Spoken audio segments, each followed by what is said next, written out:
Welcome back to another technical deep dive here in the debug zone. Today we're tackling a big question and breaking it down with insights from other users.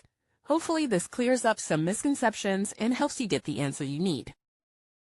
So buckle up, stay a little curious, and let's jump right in.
And that's a wrap.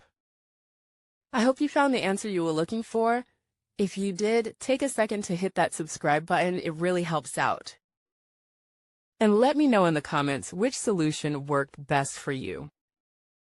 See you next time in the debug zone.